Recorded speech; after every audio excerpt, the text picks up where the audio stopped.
Good morning everyone. Welcome back sa ating YouTube channel. Isang magandang araw at maliwalas na araw sa ating lahat. Dito tayo ulit sa ating bagong hunting site. Pasyalan natin ulit. Tingnan natin kung meron pa rin yung mga wild dog dito na nagpupunta. So dito natin iwan yung motor natin, tapos maglalakad na tayo patungo sa ating spot. Ayan, mga bago pa lang sa ating YouTube channel, kung pinanonood mo rin lang yung content natin, baka pwedeng pa-subscribe at paki-like na rin po. Kung ano man yung magiging reaction nyo, comment lang po sa ating comment section. Ito yung magiging spot natin. So hindi natin alam to kung kailan tatamnan. May tao doon, kaya lapitan natin at tayo ay magtanong. Kasi kung tatamnan to ngayon, wala, hindi tayo makapadapo dito. So magtanong muna tayo. May tao doon, oh. So ito yung napuntahan natin last na hunting natin. So marami sila dito. So binalikan ko itong motor ko, guys. May magandang pagparkingan pala doon, mas malapit. Mas maganda na magparking tayo doon sa nakikita natin itong motor natin, kasi hindi natin alam yung mga ugali ng mga tao dito, guys. So may kakilala ako doon, ipunta ko raw yung motor ko doon para doon ko na lang ipark, kasi baka may mga bata dito.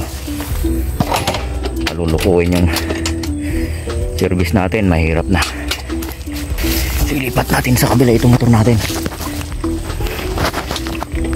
Okay, ayan, stay tuned.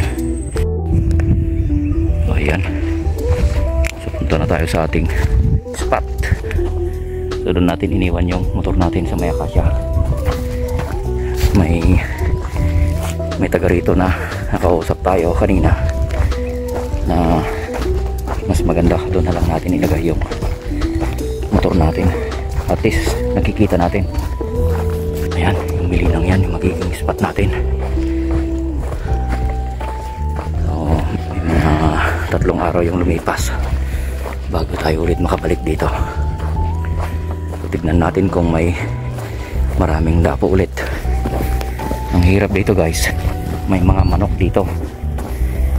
Baka mapagkamalan tayo na manok yung hinahanting natin. Hindi naman tayo ganon, guys. Hindi naman tayo ganon na kapag nakakita ka ng kahit na ano, babarilin mo na. So yan yung taguan natin. Ayan.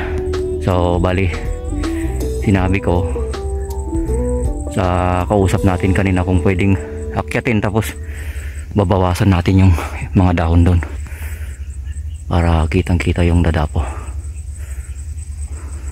Okay, so stay tuned. Mamaya ulit abangan yung ating patama. Dagdagan lang natin ng kunting damo yung taguan natin, kasi nasa mga 35 yards yung distance. Not bad. Yung mga nagsasabi kung kaya ng bullpup natin yung 100 meters, kaya. Ang tanong kung kaya bang tamaan yung target. So nasa skill na yan ng shooter, kung kaya niyang patamaan yung target niya sa distance ng 100 meters gamit ang QM22 bullpup. So itong bullpup kasi natin medyo maigsi yung barrel niya, kaya alam mo na kung kaya niya o hindi. So hindi naman natin kailangan tumama sa 100 yards o 100 meters. 50 meters nasubukan natin, pero 70 kaya naman siguro, pero compensate ka na lang at basta wag lang mahangin. So anin natin yung titira tayo ng 100 meters kung sa hunting, hindi naman tayo tumitira ng ganong distance guys. Nandun lang tayo sa 35, 40 ganyan. Mas sureball na matatamaan mo yung target mo kapag mga ganong distance. Okay, tama na yung daldal. Ayusin muna natin yung napuan ng ating target. Bawasan natin yung dahon. Okay, stay tuned, mamay ulit. Andyan na naman yung maingay oh, mga aeroplano dito. Kasi sa kabila, yan lang yung paliparan ng mga aeroplano.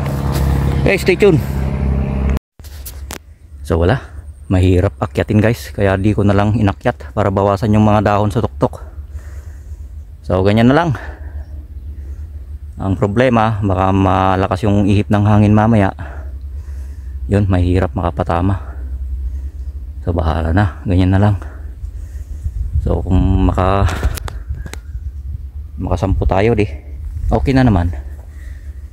Ayan, so mag-abang na tayo. Ilagay na natin yung Bluetooth speaker natin dito, kahit dito lang sa malapit sa atin, kasi pag doon sa mismong puno ng Milina, hindi kaya ng cellphone natin kasi Bluetooth lang. Bino-Bluetooth natin, hindi siya naka USB. Dinagdagan ko na lang yung damo sa taguan natin. So tara, pasok tayo sa loob. Oh, ito yung pinakabintana. Tapos pwede tayong umasinta rin sa kabila. Mag-sit up muna tayo ng ating side cam. Tama na muna yung maraming daldal natin para di naman masyadong boring yung content natin. Okay. May mga nag-comment na yung kuha raw ng ginamit natin nung huling upload natin na side cam is malabo yung kuha guys. Napakadaling ikabit kasi yon. So ito yung dating side cam natin. So ibinalik ko kasi mas maliwanag na naman yung kuha nito.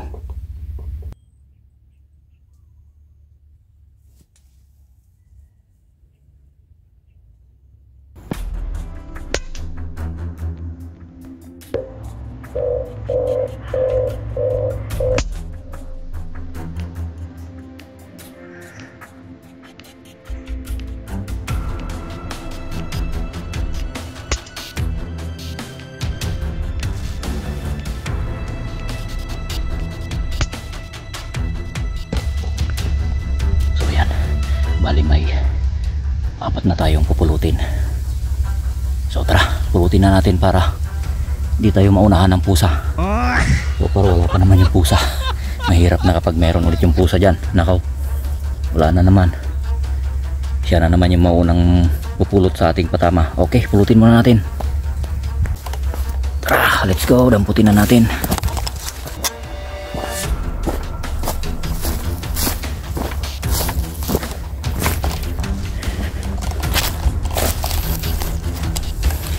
Isa si Bradab,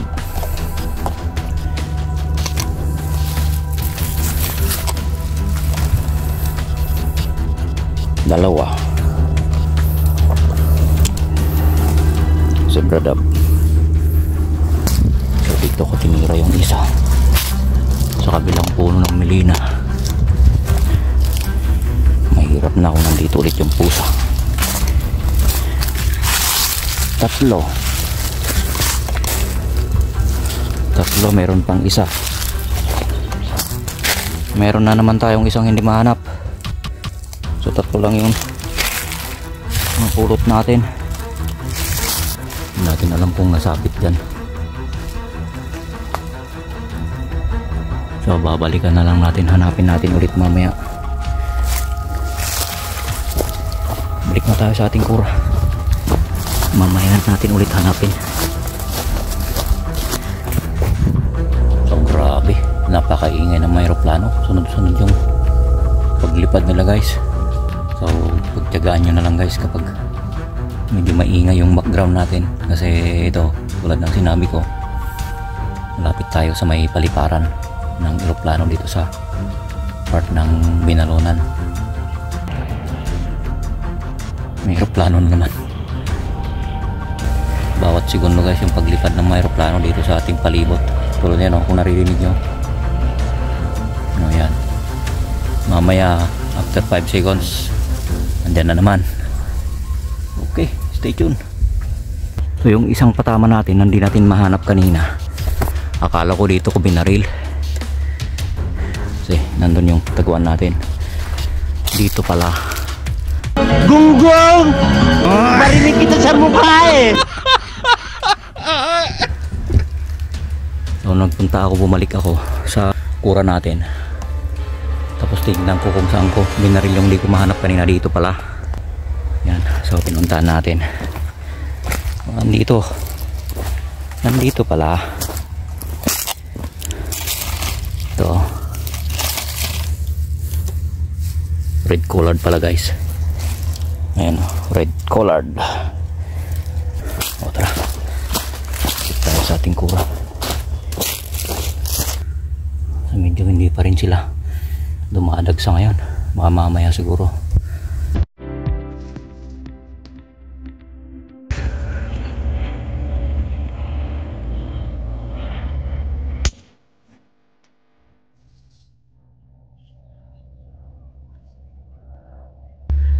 So may isa na naman tayong patama.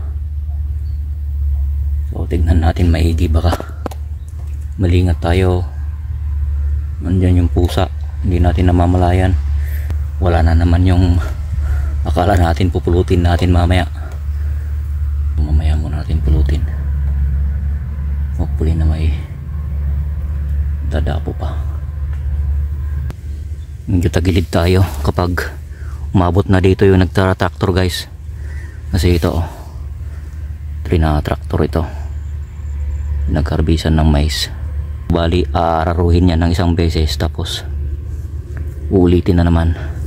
Kaya nandun yung traktor nag-araro. Yun, nasa dulo pa lang siya. So mamaya siguro baka dito na sa bandang hapon, dito sa malapit sa atin. Kasi kapag inaararo baka wala nang dapo, lilipat tayo ng spot natin. So lipat tayo dito sa kabila. So kapag nandito na sa tapat natin yung nag-araro, lipat tayo dito sa kabila.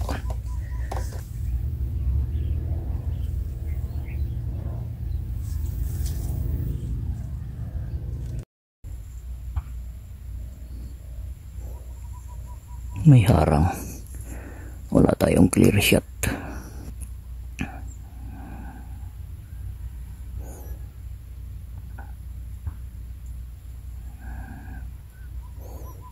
Wala alanganin guys.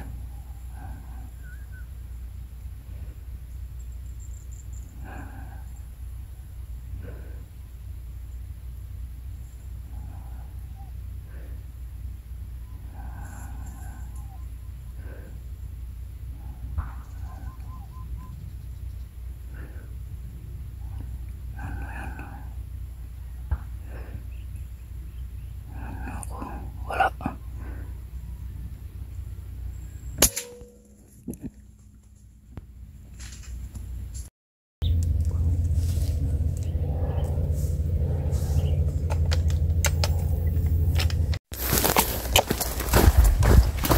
Please.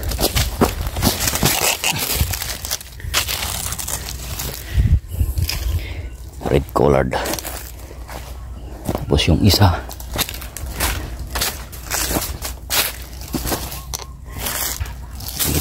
ito.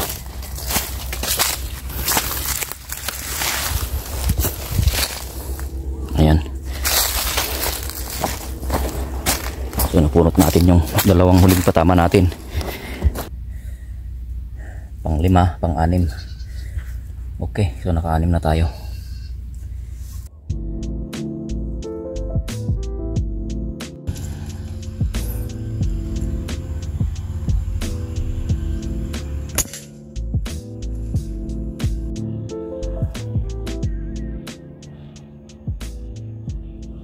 Tagilid, napakatagilid. Madalang yung dapo kasi may nagpapaputok pa ng buga sa kabila. Ano ba naman yan? May nagpapaputok ng buga sa likuran natin. Tapos yung nag-aararo palapit na ng palapit sa ating kinaroroonan. Tapos yan, madalas yung pagdaan ng mga eroplano. So naka-ready na yung gamit natin para lilipat tayo mamaya. Kanina may inaasinta ako pero may nagpaputok ng buga sa ating likuran kaya nabulabog tuloy. Ano ba naman yan? Okay, stay tuned. Lilipat na tayo mamaya. So lipat na tayo ng pwesto. Wala na, tagilid na yung binabantayan natin. Nandito na, nakaligpit na tayo ng ating gamit. So pulutin natin yung huling katama natin. Ayun, Zebra Dove. Ito, Zebra Dove. Ayan. So kanina doon tayo nanggaling, tapos diretso tayo dito. Tapos nakita ko maraming dapo dito guys, kaya ito gumawa ako ng panandaliang kura dito guys. Tara. So hopefully makapaghintay tayo dito sa ating bagong ginawang taguan. Ayan, manipis lang tong ginawa ko guys. Stay tuned, sana madagdagan pa natin yung nakuha natin. So nakapito pa lang tayo. Nabulabog tayo dun kasi malapit na yung nag-aararo. Abang-abang sa ating patama.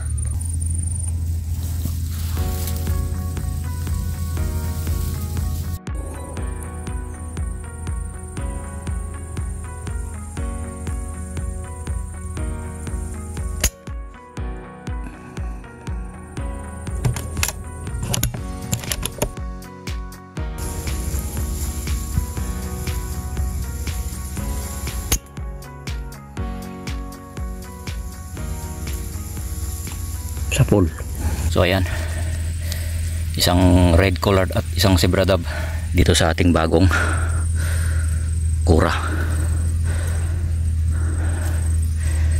So pang siyam natin guys. Ito ang hirap, gumawa tayo ng kura dito. Andun ulit sila sa kabila oh, pero ang layo. Tapos mahangin pa, nasa mga 100 yards na siguro. Doon sa kabila, sa may mga kahoy. Doon sila sa may tabi ng mga punong kahoy. So maaga pa naman. Stay tuned, hopefully madagdagan pa natin.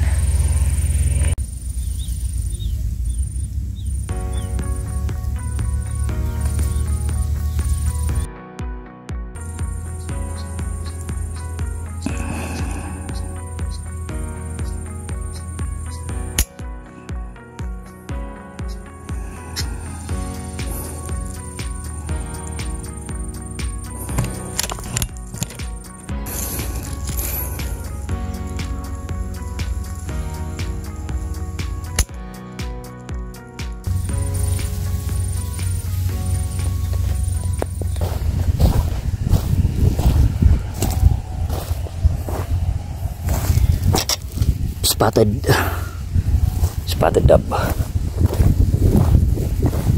Yung isang tinira natin dito guys, the place.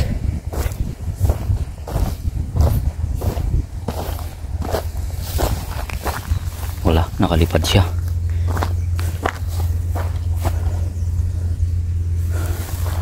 Wala. Naka-isang spotted tayo. Yung isang spotted, yung buntot lang yung natamaan. Lumipad din siya guys. Nung pulutin sana natin, lumipad din.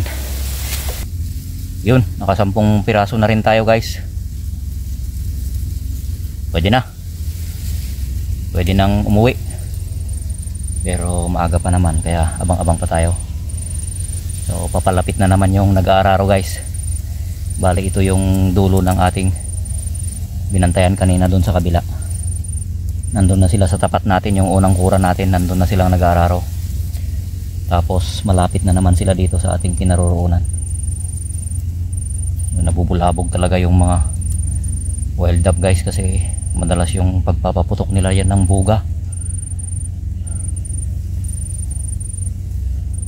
Tapos ang daming dumaan kanina na sasakyan dito sa likuran ko, kasi itong likuran natin guys is diki po yung nasa likuran natin. Kalsada po sa ibabaw niya, kaya may mga sasakyan din na mangilan-ilan na dumadaan. Pwede nang umuwi, pero 30 minutes pa o 20 minutes, baka sakaling may dadapo pa.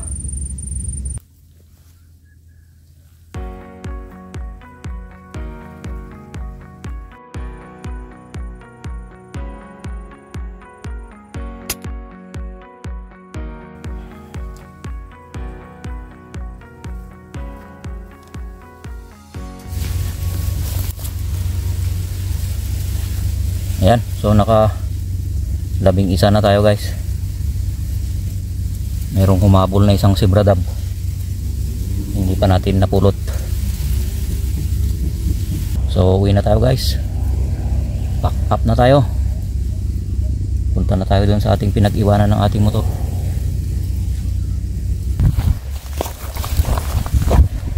Ito yung pang 11.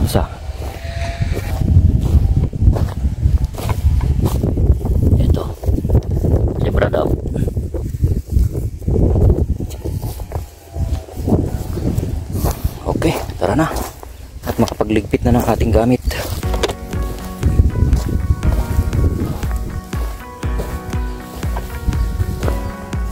Okay, not bad. Nakalabing isa tayo. Uwi na tayo. Ayan, yung palibot natin. Okay, sa mga nanatili sa ating YouTube channel, maraming salamat. Hanggang sa muli. Abangan ng ating next hunting content. Maraming salamat sa walang sawang suporta nyo at sa panonood hanggang natapos itong content natin sa araw na to. Peace out. Bye bye.